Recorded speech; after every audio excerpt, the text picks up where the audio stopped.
What is up, everyone? This is ReviewIt. I'm James. All on my own today. Kelly's not here. She was not able to see this movie with me. My girlfriend took me to see this movie kind of on a spur of the moment type thing for my birthday, so Kelly was not available to go with me.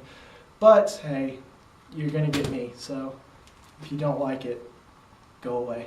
Don't really, please don't leave. Just listen. This review was supposed to come out last week, but we had problems and we had to see Hercules, which is awful.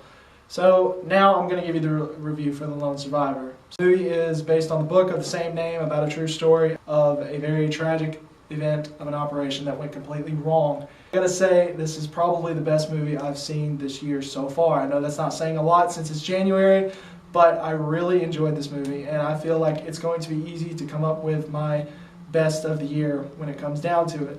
One really good thing about the movie was the fight scenes. They are very realistic, they are very heart-pounding, they are very intense, and they will definitely keep you on the edge of your seat throughout the entire thing. The way the team works together, the way the actors portray these people, and they do it very well.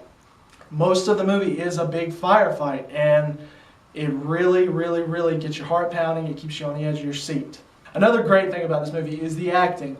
All the people who are acting in this movie, like Mark Wahlberg, Taylor Kitsch, Emile Hirsch, Ben Foster, they're the main characters. They all do a really good job the time that they are there.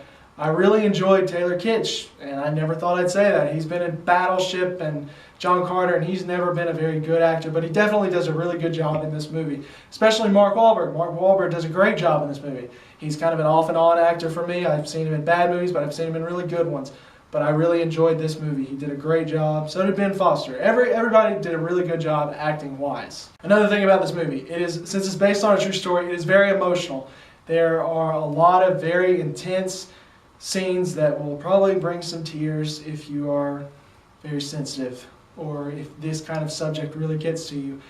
It is very tough to watch. While I really, really, really like this movie, I don't think I could sit through it again due to how emotionally traumatizing it is. You have to be emotionally prepared to watch this movie.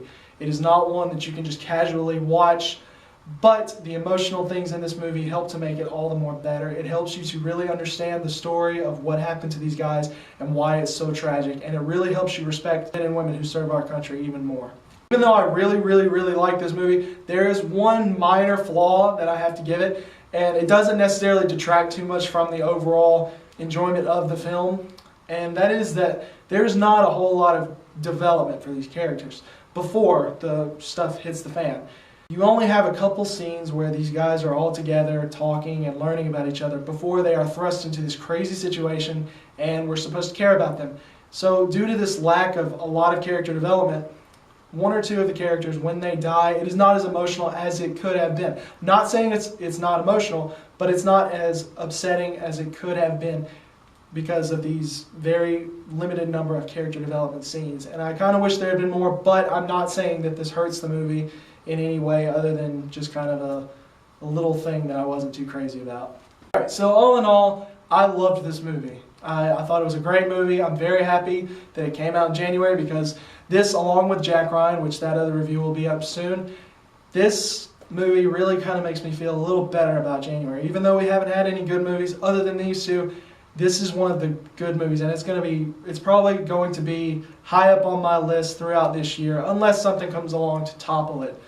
But as of right now, I totally recommend The Lone Survivor to any of you. You need to go see it. You need to go see it in theaters because it's a great movie. I definitely want to go read the book now. So if you haven't figured it out already,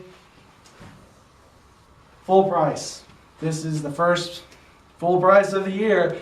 And it's a great movie. You should definitely go check it out. I recommend it. I loved it, and I will definitely be buying it once it comes out on DVD. Alright, that's it for today. Hope you enjoyed the review. This is ReviewIt. I'm James. See you next time.